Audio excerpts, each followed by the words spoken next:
Welcome to Bahujan times. ఇప్పుడు headlines చూద్దాం. YCP 4వ జాబితా విడుదల. 4 సిట్టింగ్ ఎమ్మెల్యేలు అవుట్. అయోధ్య రాముడి చెంతకు చేరనున్న సిరిసిల్ల బంగారు చీర.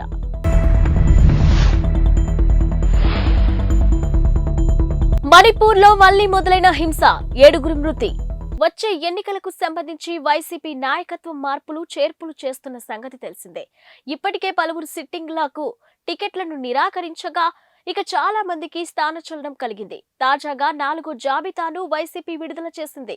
ఈ జాబితాలో ఎస్పీ రిజర్వ్డ్లో ఒక ఎంపీ అభ్యర్థిని, 7 అసెంబ్లీ స్థానాల్లో అభ్యర్థులను మార్చింది. ఇక 5 సిట్టింగ్లకు టికెట్లు ఇచ్చేందుకు నిరాకరించింది. ఇక సీట్లు కోల్పోయిన వారిలో 4 ఎస్సీ సామాజిక వర్గానికి చెందిన ఎమ్మెల్యేలు ఉన్నారు.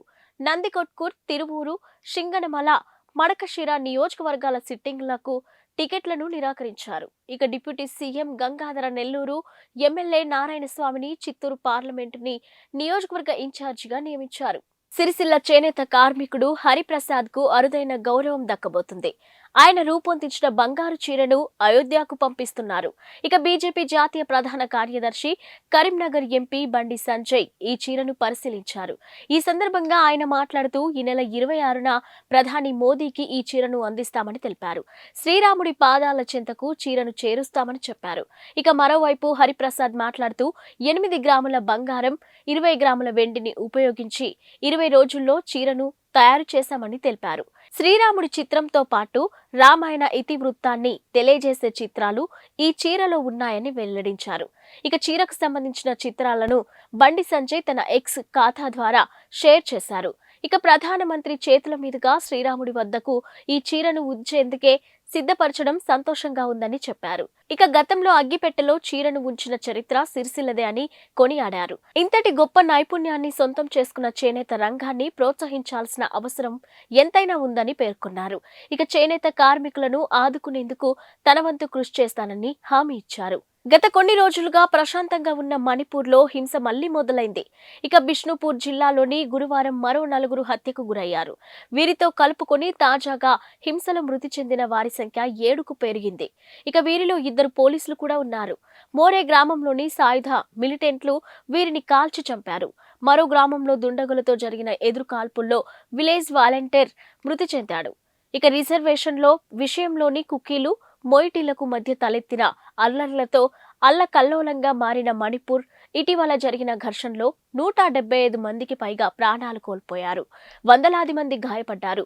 ఆ తర్వాత కొన్ని రోజుల పాటు ప్రశాంతంగా ఉన్న రాష్ట్రంలో మళ్లీ తిరిగి ఘర్షణలు మొదలయ్యాయి. ఇక తాజాగా గత 48 గంటల్లో 7 ప్రాణాలు కోల్పోవడం తీవ్రతకు అద్దం పడుతుంది. ఇక తాజా ఘర్షణల నేపథ్యంలో ప్రజలు భయాభయంగా బ్రతుకుతున్నారు. బ్యాక్టీరియా ఇన్ఫెక్షన్లు, సూపర్ బగ్ల చికిత్సలో ఉపయోగిస్తున్న సాధారణ ఔషధాల సామర్థ్యాన్ని యాంటీబయోటిక్స్ దెబ్బతీస్తున్నాయనే ఆధారాలు పెరిగిపోతున్న నేపథ్యంలో కేంద్ర ఆరోగ్య మంత్రిత్వ శాఖ గురువారం కీలక ఆదేశాలు జారీ చేసింది. ఇకపై వైద్యులు, ఫార్మాసిస్టులు ఔషధాలను జాగ్రత్తగా వినియోగించాలని, ఇక ప్రిస్క్రిప్షన్ను, మార్గదర్శకాలను తప్పనిసరిగా పాటించాలని కేంద్ర వైద్య సేవల డైరెక్టర్ జనరల్ అతుల్ గోయల్ స్పష్టం చేశారు. యాంటీబయాటిక్స్ ను సూచించేటప్పుడు అందుకు గల కారణం, సమర్థింపును తప్పనిసరిగా రాయాల్సి ఉంటుందని స్పష్టం చేశారు. ఇకపై ఈ విధానాన్ని తప్పనిసరిగా పాటించాలని సూచించారు. ఈ మేరకు మెడికల్ కాలేజీలు, all India pharmacist association, medical అసోసియేషన్ల వైద్యులకు వేర్వేరు లేఖల ద్వారా సమాచారం అందించారు. ఇక ప్రిస్క్రిప్షన్ లేకుండా యాంటీబయాటిక్స్ ను ఇవ్వొద్దని ఫార్మసిస్టులకు అతుల్ గోయల్ సూచించారు. ఈ మేరకు డ్రగ్స్ అండ్ కాస్మెటిక్స్ నియమాల షెడ్యూల్లోని H1 నిబంధనలను ఫార్మసిస్టులు అమలు చేయాలని కోరారు. ఇక చెల్లుబాటు అయ్యే ప్రిస్క్రిప్షన్లపై మాత్రమే యాంటీబయాటిక్లను విక్రయించాలని గుర్తు చేశారు. ప్రపంచవ్యాప్తంగా ప్రజా ఆరోగ్యానికి పొంచి ఉన్న ముప్పుల్లో యాంటీ మైక్రోబయల్ రెసిస్టెన్స్ ఒకటని ఇక DGHS ఈ సందర్భంగా పేర్కొంది. కాగా 2019లో ప్రపంచవ్యాప్తంగా 1.27 మిలియన్ల మరణాలకు బ్యాక్టీరియా AMR ప్రత్యక్ష కారణమైందని అంచనాగా ఉంది. అన్నపూర్ణ సినిమా వివాదంపై నటి నయనతార క్షమాపణలు చెప్పారు. ఈ సినిమా హిందువుల మనోభావాలను దెబ్బతీసే విధంగా ఉందంటూ తీవ్రమైన విమర్శలు వ్యక్తమవుతున్న నేపథ్యంలో ఇన్స్టాగ్రామ్ వేదికగా ఆమె స్పందించారు. తనకు తన సినిమా బృందానికి ఎవరి మనోభావాలను దెబ్బతీయాలనే ఉద్దేశం లేదని వివరణ ఇచ్చారు. ఓం చిహ్నం జై శ్రీరామ్ నినాదంతో కూడిన క్షమాపణ లేఖను నయనతార షేర్ చేశారు. ఇక సానుకూల సందేశాన్ని అందించేందుకు తాము చేసిన ప్రయత్నం అనుకోని రీతిలో ఇతరులకు బాధ కలిగించి ఉండవచ్చని ఆమె వ్యాఖ్యానించారు. ఇక సెన్సార్ అనుమతి పొంది గతంలోని థియేటర్లలో ప్రదర్శించిన సినిమాని ఓటీటీ ప్లాట్ఫామ్ నుంచి తొలగిస్తారని తాము ఊహించలేదన్నారు. ఈ సమస్య తీవ్రత ఏమిటో అర్థం చేసుకున్నామని నయనతార అన్నారు. భగవంతుణ్ణి సంపూర్ణంగా విశ్వసించే వ్యక్తిని తానని, ఇక దేశవ్యాప్తంగా ఉన్న దేవాలయాలను తరచుగా సందర్శించే వ్యక్తిని తాను అని ప్రస్తావించారు. ఇక అన్నపూర్ణ సినిమా ద్వారా ఎవరి మనోభావాలకైనా బాధ కలిగించి ఉంటే హృదయపూర్వకంగా క్షమాపణలు చెప్తున్నానని నయనతార అన్నారు. ఎన్నికల్లో ఓటర్లను ఆకర్షించడమే లక్ష్యంగా రాజకీయ పార్టీలు గుప్పిస్తున్న హామీలపై దేశవ్యాప్తంగా చర్చ జరుగుతుంది. ఇక ఉచితాలు సరికాదని, ఆర్థిక వ్యవస్థను నిర్వీర్యం చేస్తున్నాయని మేధావి వర్గాలు ఆందోళన వ్యక్తం చేస్తున్నాయి. ఇక ఉచితాలు అందించి జనాలను సోమరిపోతులుగా మార్చుతున్నారనే ఒక తీవ్రమైన విమర్శ కూడా ఉంది. ఈ నేపథ్యంలోనే జై భారత్ నేషనల్ పార్టీ అధ్యక్షుడు సిబిఐ మాజీ జేడి లక్ష్మీనారాయణ ఉచితాలకు తనదైన నిర్వచనమిచ్చారు. శారీరక సామర్థ్యం, పనిచేయగల వయసు ఉన్న ఏ వ్యక్తికి కూడా పని చేయకుండానే నగదు రూపంలో ప్రయోజనం అందించడాన్ని ఉచితాలు అంటారని అన్నారు. ఇక ఉచితాలను నిర్వచించమంటూ చాలా మంది తనను అడిగారని, ఫ్రీబీ అంటే ఇదేనని ఆయన అన్నారు.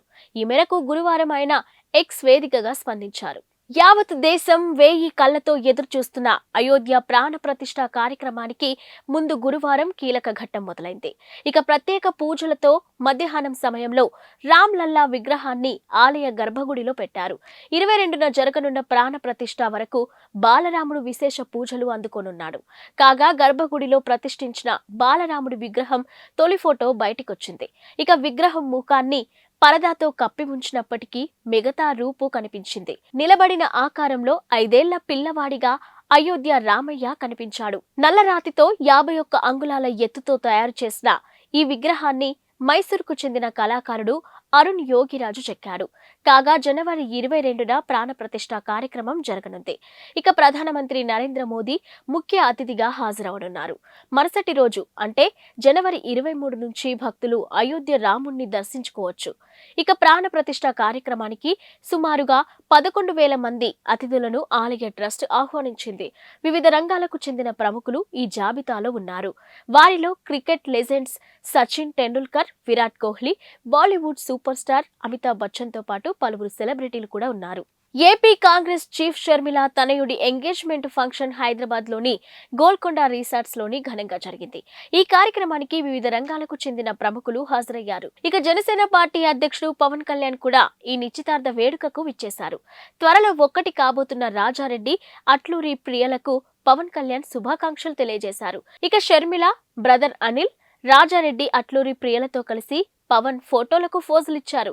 కాగా పవన్ రాకతో గోల్కొండ రిసార్ట్స్ లోని కోలాహలం నెలకొంది. ఏపీ సీఎం జగన్ తన సోదరి షర్మిల కుమారుడి నిశ్చితార్థ వేడుకకు సతీ సమేతంగా హాజరయ్యారు. ఇక షర్మిల కుమారుడు రాజారెడ్డి, అట్లూరి ప్రియల నిశ్చితార్థం వేడుక హైదరాబాద్ లోని గండిపేటలో గోల్కొండ రిసార్ట్స్ లోని ఘనంగా జరిగింది. ఈ కార్యక్రమానికి సీఎం జగన్, వైఎస్ భారతి విచ్చేశారు. ఈ సందర్భంగా వారికి షర్మిల ఆత్మీయ స్వాగతం పలికారు.